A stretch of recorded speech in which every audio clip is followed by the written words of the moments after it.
오늘도 하나님의 은혜가 여러분과 함께하기를 축복합니다. 여러분, 예수를 믿되 오직 예수의 믿음을 갖기를 축복합니다. 오직 예수의 믿음을 갖는다는 말은 한마디로 예수를 잘 믿자, 이러한 말씀이 되겠습니다.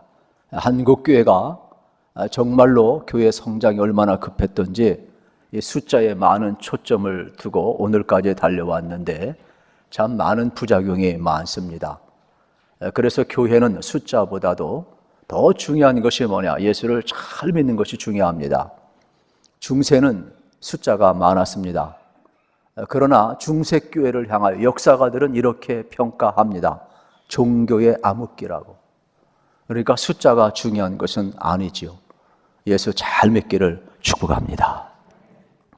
우리가 어떤 일을 경험할 때 두 가지 반응이 있습니다. 하나는 어떤 일을 통하여서 이득을 보는 사람이 있어요. 또 어떤 일을 통하여서 손해를 보는 사람이 있습니다. 하다못해 전쟁도 마찬가지입니다. 모두에게 불행은 아닙니다.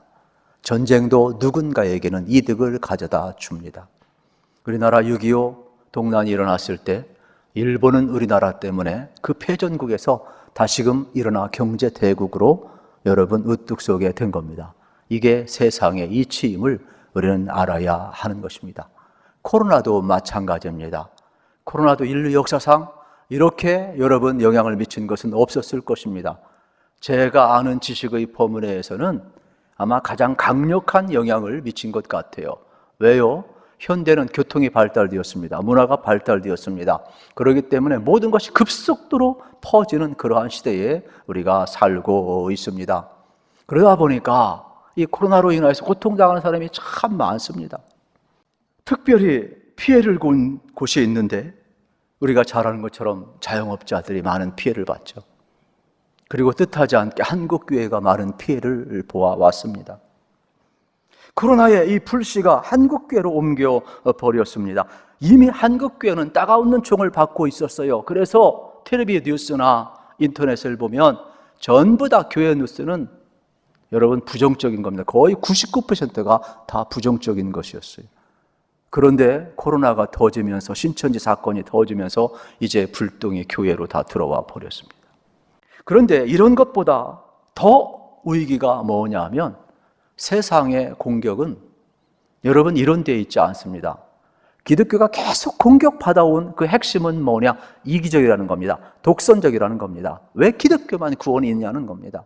그러다 보니까 기독교인들의 마음속에, 지자들의 마음속에는 부담이 많아요. 왜요?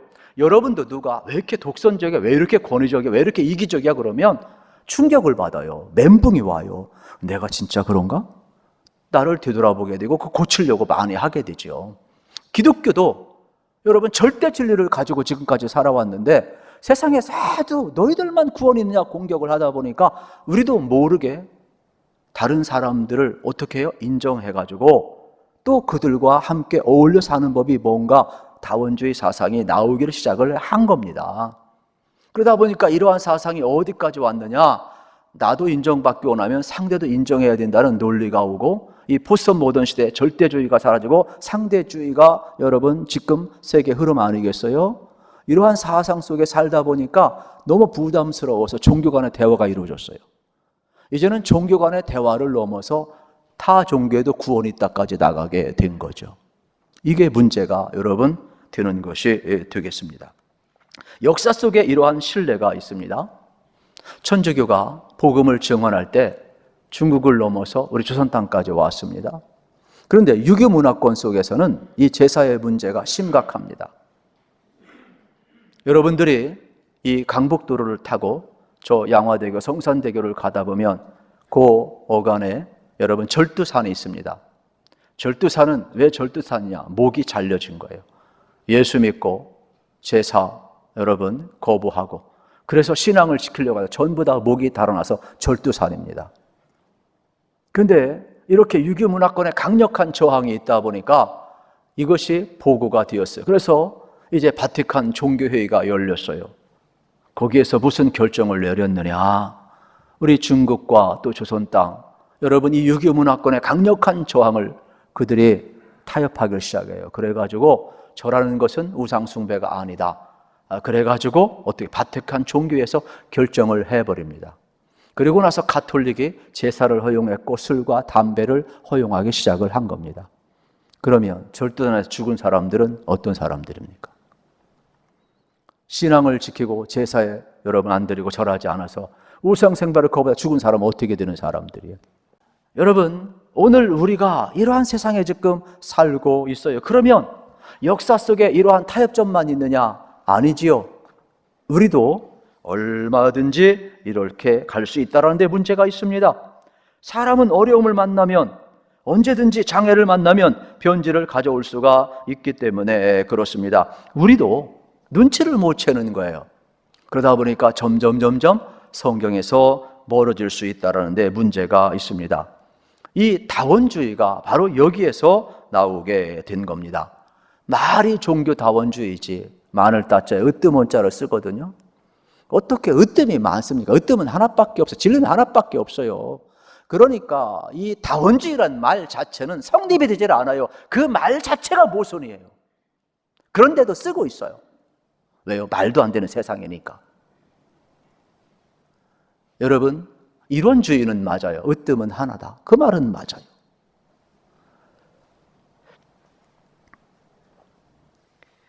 그래서 그들은 뭐라고 주장을 하느냐? 가톨릭에서는 하느님이라고 하고 개신교도 하나님이라고 하지 않느냐? 어떻게 너희들만 참 신이냐? 모두가 다 신이다. 다만 브라만이나 부처나 예수나 이렇게 다르게 이름이 불려질 뿐이다. 실질적으로 여러분, 그들은 모든 종교에 구원이 있다라고 주장을 하는 것입니다. 문제는 타 종교가 그렇다면 이해가 가요. 불신자가 그렇다면 이해가 가요. 그냥 그럴 수 있다. 저들은 모르니까 그냥 지나가고 무시해버리면 돼요. 근데 문제는 교회 내부에 있어요. 신학교 내부에 있는 거예요. 신학사상의 흐름에 있어요. 신학교에서도 신학자들이 또 믿는 교회 내부에서도 뭐라고 그래? 종교 간의 대화를 핑계대면서 다원주의를 받아들이고 어떻게 이야기합니까? 얼마든지 타 종교에도 구원이 있을 수 있다라고 이야기를 하는 겁니다. 그것은 뭐와 같으냐? 여러분 앞에 피자가 하나 있어요. 우리 피자를 먹어야 되는데 누가 살짝 독을 조금 한 방울 떨어뜨려 놨어요. 근데 뭐라고 그래요? 이 피자에는 독 조금밖에 없어. 먹어? 그럼 먹을 수 있겠어요? 여러분, 마치 독을 타는 것과 똑같은 거예요.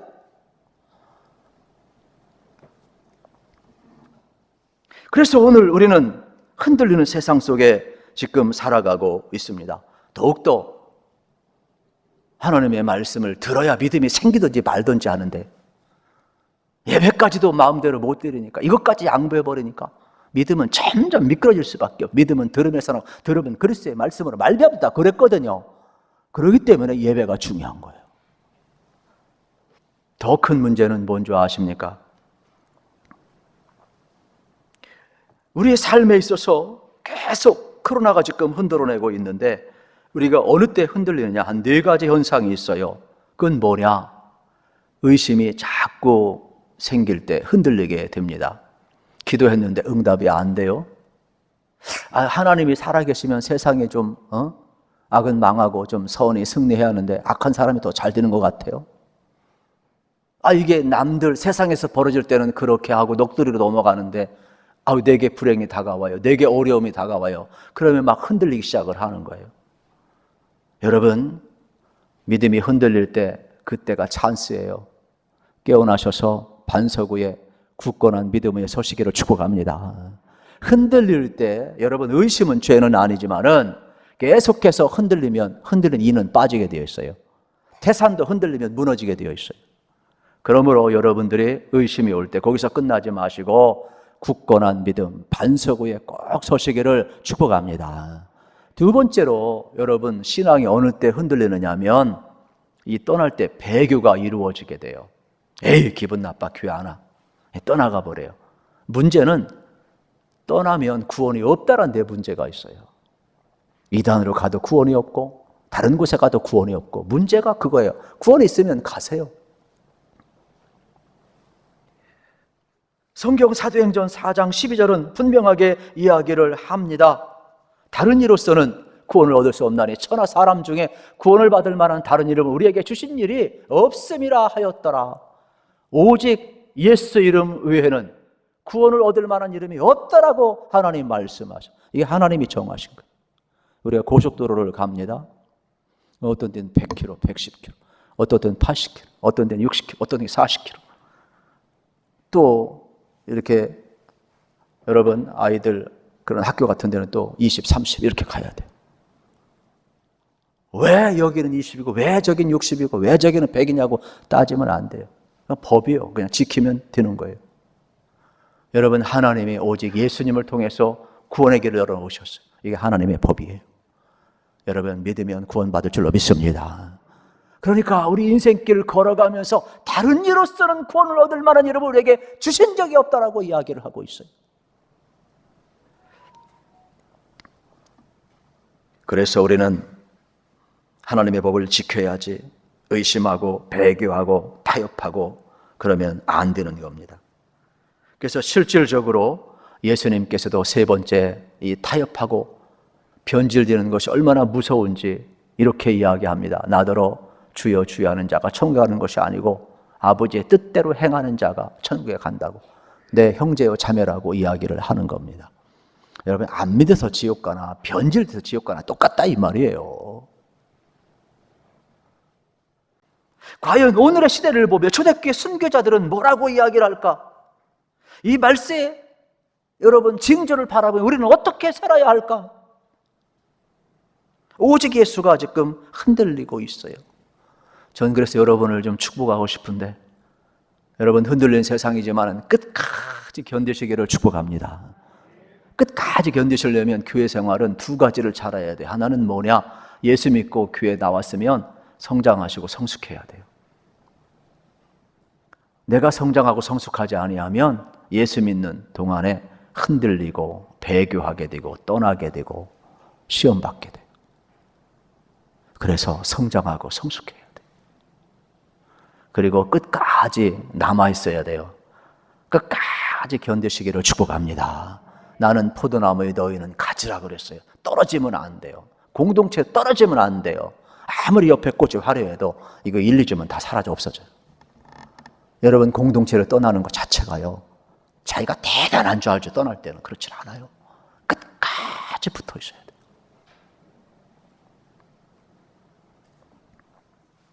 오직 예수라는 말은 광신자 같으라는 말이 아니에요. 여러분 오직 예수는 마땅히 붙여야 될 단어예요. 붙일 곳에 붙이면 아무 문제가 없어요. 오직 예수. 여러분 오직 남편, 오직 아내가 뭐가 틀린 말이에요? 남편 입장에서는 오직 아내죠. 아내 입장에서 오직 남편, 틀린 말이 아니에요. 그런데 우리 인생길 걸어가면서 오직 성공, 오직 돈 그러면 주변 사람이 피곤해. 저 사람 돈만 알고 성공만 알아. 인생은 개판이야. 그럼 골치 아파버려. 다 피곤한 거. 오직이라는 말은 붙여야 될 곳에 붙일 때 여러분 정당성을 갖는 거예요. 오직 예수로 여러분 꼭 구원받음을 믿으시고 승리하시기를 축복합니다. 우리 하나님은 이스라엘 백성들에게 그냥 믿으라고 하지 않았어요. 이스라엘 백성들에게 신명기 6장 특별히 4절 5절에서 이렇게 이야기합니다. 이스라엘아 들으라. 우리 하나님 여호와는 오직 유일하신 여호와이시니 너는 마음을 다하고 뜻을 다하고 힘을 다하여 내 하나님 여호와를 사랑하라 그랬어요. 마음을 다하고 힘을 다하고 뜻을 다하여 하나님을 사랑하라 그랬어요. 오직 하나님만 사랑하라 그랬어요. 왜요? 이게 복이니까. 그래서 신명기 28장에 보면은 3절에서 6절 이렇게 복을 이야기합니다. 성읍에서도 복을 받고 들에서도 복을 받을 것이며 내 몸의 자녀와 내 토지의 소산과 내 짐승의 새끼와 소와 양의 새끼가 복을 받을 것이며 내 광재리와 떡반지 그릇이 복을 받을 것이며 내가 들어와도 복을 받고 나가도 복을 받을 것이니라 말씀하고 있어요. 여러분이 마음을 다하고 뜻을 다하고 성품을 다하여 하나님을 사랑하면 오직 예수를 믿는 믿음으로 살아가시면 여러분 그게 복의 줄로 믿으시기를 축복합니다. 오늘 본문의 내용이 그러한 내용이에요. 오늘 본문의 내용은 예수님을 따라했던 제자들이 예수님을 이해하지 못해요. 그래서 요한복음 예수님이 누구인가를 다 가르쳐 줘요. 나는 생명의 떡이다. 나는 선한 목자다. 쭉 이야기를 해요. 그래서 에임이 나는 누구이다 쭉 이야기해요. 나는 세상의 소금이다, 빛이다, 말씀을 쭉 이야기를 해요. 그리고 나서 이제 베드로가 예수님과 대화를 하잖아요. 그때 베드로가 뭐라고 그래요? 가이사 빌립보 지방에서 고백을 하잖아요. 주는 그리스도시고 살아계신 하나님의 아들입니다. 고백까지 하잖아요. 그때 예수님이 한 말씀에 이거 네가 안 것 아니다. 성령님이 알게 해준 거다 이야기를 해요. 성령이 아니고서는 예수를 알 수가 없거든요. 그러면서 예수님이 말씀해요. 내가 온 거는 바로 십자가에 죽기 위해서 왔다. 그리고 내가 떠나야 된다. 그리고 내가 아버지께로 가야 된다. 그래야 너에게 구원이 있다. 그런데 제자들은 이해를 못해요. 그때 예수님이 떠난다, 죽는다 그러니까 베드로가 뭐라고 그래요? 예수님 절대로 그럴 수 없습니다. 나는 예수님을 배반하지 않겠습니다. 예수님을 떠나지 않겠습니다. 누가 예수님을 헤아려 한다면 제가 목숨 걸고 맞겠습니다. 의리야 나는 참 좋아요. 예수님이 딱 한 말씀 하셔요. 베드로야 장담하지 마라. 내가 오늘 밤 다 울기 전에 내가 나를 3번 부인이라. 이게 요한복음 15장의 마지막 부분까지 온 거예요. 그때 제자들이 걱정을 해요. 예수님이 왜 자꾸 죽는다고 그러지?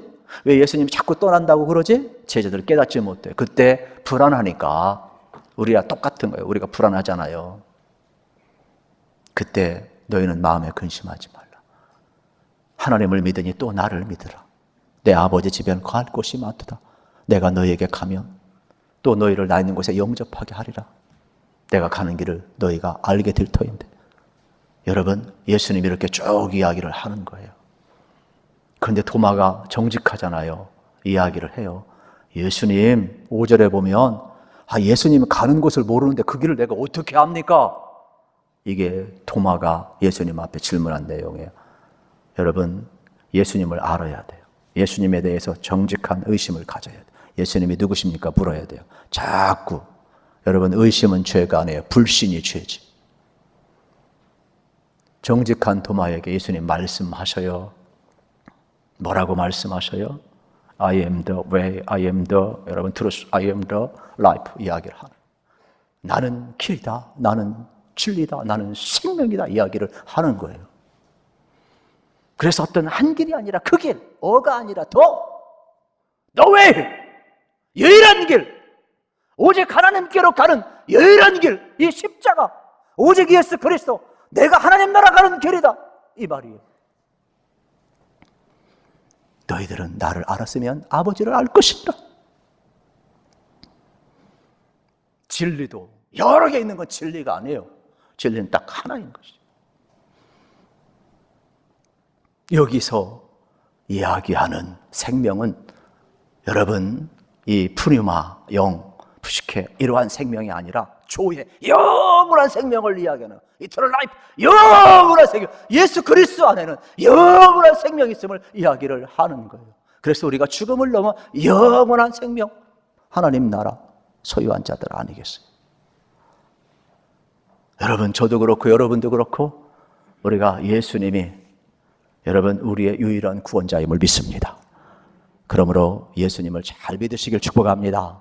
예수님으로 승리하시기를 축복합니다. 하나님은 구원의 계획을 예수 그리스도를 통하여 이루셨습니다. 이건 우리가 너무나 잘 아는 내용, 요한복음 3장 16절에서 우리는 넘치는 하나님의 사랑을 확인하게 되는 겁니다. 그래서 하나님이 세상을 이처럼 사랑하사 독생자를 주셔서 이는 그를 믿는 자마다 멸망치 않고 영생을 얻게 하라 함이라. 세상에 누가 독생자를 내어줍니까? 누가 우리를 의뢰할 수 있단 말입니까? 이 한 말씀만 부딪혀도 믿어도 우리 인생은 달라지는 거예요. 내가 이토록 축복받았는가? 하나님이 나를 위해, 죄인된 나를 위해, 깨닫지 못한 나를 위해, 알지 못한 나를 위해 자기 독생자를 내어주었다. 그리고 내 모든 죄를 담당하여 죽었다. 이것도 믿는 자에게 영원한 생명을 주신다. 이 사건 하나만 부딪혀도 인생은 달라지게 되어 있어요. 그래서 우리는 예수를 믿고 여러분, 우리가 예수님을 따라가는 것 아니겠습니까? 요즘은요, 결혼을 젊은이들 잘 안 합니다. 왜요? 어른들 사는 거 보니까 너무 어렵거든. 그래서 젊은이들이 결혼을 잘 안 해요. 그러니까 젊은이들 결혼 연령대가 늦어지는 것은 물론 자식 낳고 여러 가지 취업 문제 있고 자식 교육 문제 있고 사회적 환경의 구조도 있지만은 실질적으로 어렵다라는 데 문제가 있어요. 근데 가끔 더러 결혼하는 사람들이 있어요. 이제 이번 토요일도 여러분 두 쌍이 결혼하잖아요. 제가 물어봤어요. 왜 결혼해요? 그러면은 간단해요. 사랑하는 사람이 있으니까. 그분들이 결혼하면 어려운 거 모를까요? 알아요. 그런데도 결혼해요. 왜요? 사랑하는 사람이 있으니 그냥 따라가는 거예요. 여러분, 선교사님들이 가끔 이제 파송 예배를 드리고 가잖아요. 그러면 제가 짓궂게 사모들 앞에 물어봐요. 선교사 꿈이 있었어요? 아니에요. 근데 어떻게 그 멀리 가요? 남편 그냥 따라가는 거예요. 왜요? 사랑하니까. 물론 하나님께서 거기 은혜를 주시고 소명도 주시고 사명도 주시겠지요. 우리 예수 믿어요. 나를 부인해야 돼요. 예수로 살아야 돼요. 어려워요. 그러나 어렵지만 여러분들이 예수님의 사랑을 알고 오직 예수를 믿게 되면 내가 죽어지고 예수로 살게 될 줄로 믿습니다. 우리는 그 신앙을 갖는 거예요. 그래서 예수님이 누구인 줄 알아야 돼요. 예수님의 진짜 길이라면 그 길 걸어가시기를 축복합니다. 예수님이 가신 길 가기를 축복합니다. 십자가의 길 가세요. 생명의 길 가세요. 진리의 길 가세요. 구원의 길 가세요. 영생의 길 가세요. 딴 데 기웃거리지 마세요. 이단에 빠지지 마세요. 세상에 여러분 어떻게 더 이상 방황하지 마세요. 오직 주님만 바라보고 나아가세요. 의를 바라보세요. 주님과 동행하세요. 그 길에 사는 게 그게 생명의 길이에요. 의심은 죄가 아니에요. 불신이 죄이지. 그러므로 주여, 주님이 어디로 가시는지 우리가 모르는데 그 길을 어찌 알겠사옵나이까. 도마를 향해서, 지절을 향해서 말씀합니다. 그러냐, 내가 길이야, 진리야, 생명이야. 나를 아는 자는 아버지를 알게 될 것이고 나를 말미암아 저는 아무도 아버지께로 올 자가 없느니라 그랬어요. 우리는 이 귀한 말씀이 진리인 줄로 믿습니다. 그러므로 오직 예수 믿는 믿음으로 꼭 승리하시기를 축복합니다. 우리 찬송가 96장에 보면 예수님이 누구신가? 여러분 찬송가가 나와 있어요. 가사를 한번 봅시다. 우리 같이 한번 읽읍시다. 시작. 예수님은 누구신가? 오는 자의 위로와 없는 자의 풍성이며 전한 자의 높음과 잡힌 자의 높임되고 우리의 기쁨 대신에 예수님은 누구신가? 약한 자의 강함과 눈먼 자의 빛이시며 병든 자의 고침과 죽은 자의 부활되고 우리 생명 대신에 예수님은 누구신가? 추한 자의 청함과 죽은 자의 생명이며 죄인들의 중보와 멸망자의 구원되고 우리 평화 대신에 예수님은 누구신가? 온 교의 머리와 온 세상의 구주시며 모든 왕의 왕이요 심판하실 주님 되고 우리 영광 대신에 아멘. 그렇습니다. 저는 이 찬송을 부를 때마다 얼마나 감격스러운지 몰라요. 여러분도 예수님으로 승리하시기를 우리 주님 이름으로 축복합니다.